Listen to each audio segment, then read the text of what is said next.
कि नीतीश कुमार जी मुख्यमंत्री बने हैं तो वो फर्जी मुख्यमंत्री बने हुए हैं।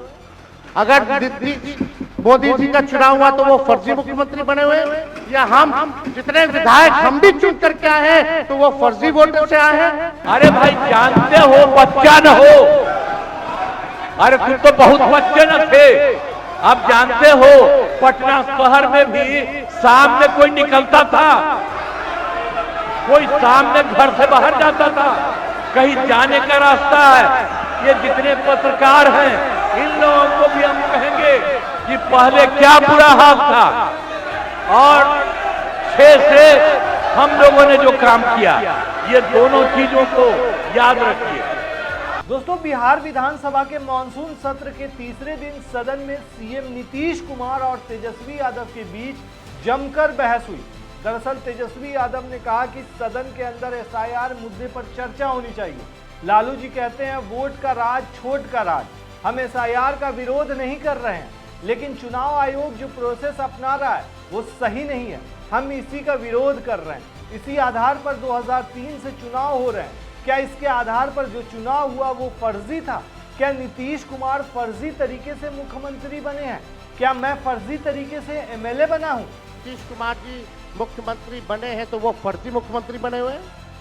अगर मोदी जी का चुनाव हुआ तो वो फर्जी मुख्यमंत्री बने हुए, या हम जितने विधायक हम भी चुन करके आए हैं तो वो फर्जी वोटर से आए हैं। तो दोनों उप मुख्यमंत्री सूत्र के हवाले से बयानबाजी शुरू कर दिए कि बांग्लादेशी आ गया, नेपाली आ गया, म्यांमार का आ गया।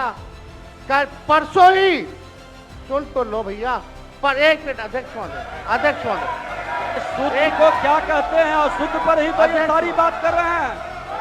नहीं, सूत्र पर बैठो ये जनता को भरमाने का खेल बंद करें। नहीं अध्यक्ष महोदय, ये बरगला रहे हैं बिहार की जनता को, बहुत हल्के आदमी सिंडी बनाने वाले हैं। दोस्तों, इसी दौरान तेजस्वी यादव पर सीएम नीतीश कुमार भड़क उठे। सीएम नीतीश कुमार ने तेजस्वी यादव को जवाब देते हुए कहा कि तुम्हारे माता पिता मुख्यमंत्री रहे, पहले क्या थे मुख्यमंत्री, अब तो चुनाव का मौसम है, हम लोगों ने कितना काम किया है वो सब देख रहे हैं। कुछ महीना बाद चुनाव है, जनता जिसे चुनना होगा चुनेगी। अरे भाई जानते हो बच्चा न हो, अरे तुम तो बहुत बच्चे न थे। अब जानते हो पटना शहर में भी शाम में कोई निकलता था, जब उम्र तुम्हारा कम था। तुम्हारे पिताजी 7 साल मंत्री थे और उसके बाद तुम्हारी माता 7 फिर मंत्री रही, आज तो मुख्यमंत्री रहे। अब जो भी देश की जनता जिसको भी जिताएगी, जो भी होगा, तो इसीलिए इन दिनों इतना ज्यादा आप लोगों को बेमतलब का नहीं करना चाहिए। दोस्तों, आपको बता दें कि बिहार में इसी साल चुनाव है और इसी को देखते हुए वोटर वेरिफिकेशन का काम इलेक्शन कमीशन के जरिए किया जा रहा है। चुनाव आयोग ने नया अपडेट भी दे दिया है।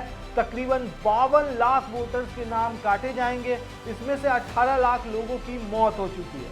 लेकिन सोशल मीडिया पर कई ऐसे वीडियोस वायरल हो रहे हैं जिसको देखकर एसआईआर पर लोग सवाल उठा रहे हैं। विपक्ष लगातार इस फैसले के पीछे सरकार की मंशा पर भी सवाल उठा रही है। कई ऐसे वीडियोस जो वायरल हो रहे हैं उसमें ये देखा जा रहा है कि एसआईआर का जो फॉर्म जमा किया जा रहा है उसमें बीजेपी की महिला मोर्चा की जिला अध्यक्ष भी बैठी हुई नजर आ रहे हैं। वोटरों को घर घर नहीं जाके यहाँ बुला के काम कराया जा रहा है।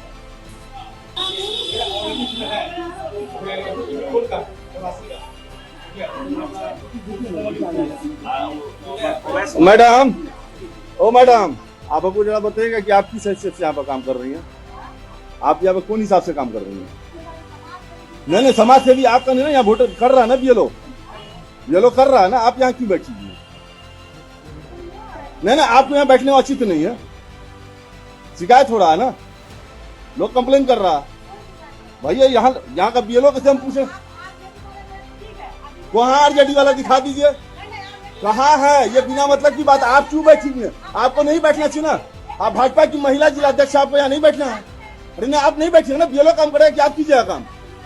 नहीं, आपको यहाँ नहीं बैठना है, ये गलत काम आप कर रही है। बीएलओ कहीं किसी के पास नहीं जा रहे, घर पे सब लोग यहाँ लाइन लगा के परेशान है, जबकि सबके घरों पर जाके उनको करना है। और यहाँ भाजपा की महिला जिला अध्यक्ष यहाँ बैठ के वोटरों को डिस्टर्ब करने का काम कर रही है। दोस्तों, इस मामले पर तेजस्वी, पप्पू यादव समेत पूरा विपक्ष सवाल उठा रहा है। तेजस्वी यादव ने वीडियो शेयर करते हुए ये भी लिखा था कि चुनाव आयोग ने कह दिया है कि अब मतदाता सूची का काम बीजेपी संगठन ही देखेगा और भी किसी प्रत्यक्ष प्रमाण की आवश्यकता है क्या। वहीं दोस्तों, इस मामले पर पप्पू यादव ने कहा कि दरभंगा में बीजेपी की महिला मोर्चा की जिला अध्यक्ष वोटबंदी में चुनाव आयोग का सहयोग कर रही है। अब बिल्कुल साफ है, चुनाव आयोग का बीजेपी में विलय हो चुका है। यही नहीं दोस्तों, वहीं पत्रकार रवीश कुमार ने यह तक कहा कि चुनाव आयुक्त ज्ञानेश कुमार क्या इस पर मिसलीडिंग का ठप्पा लगवाएंगे या जवाब देंगे कि ये कैसे हो गया, फिर कोई उनके आयोग पर क्यों भरोसा करे। ज्ञानेश कुमार ने एक प्रेस कॉन्फ्रेंस तक नहीं की है, लगता है थाने में बैठकर एफआईआर लिखवा रहे हैं। ये कैसे हो सकता है, कोई तो आयोग से बोले। दोस्तों, वहीं इतना सब होने के बाद लोग भी सवाल उठा रहे हैं। वोटर लिस्ट सरकारी दस्तावेज है तो फिर भाजपा कार्यकर्ता उसमें क्या कर रही थी, ये सवाल उठाया जा रहा है। और ये भी लोग सवाल कर रहे हैं कि क्या आम वोटर का अधिकार अब बीजेपी की निगरानी में तय होगा। ये सिर्फ नियमों का उल्लंघन नहीं, ये चुनाव प्रक्रिया की पवित्रता पर सीधा हमला है। दोस्तों, इस पूरे मामले पर आप क्या कहते हैं, आप हमें कमेंट में जरूर बताएं।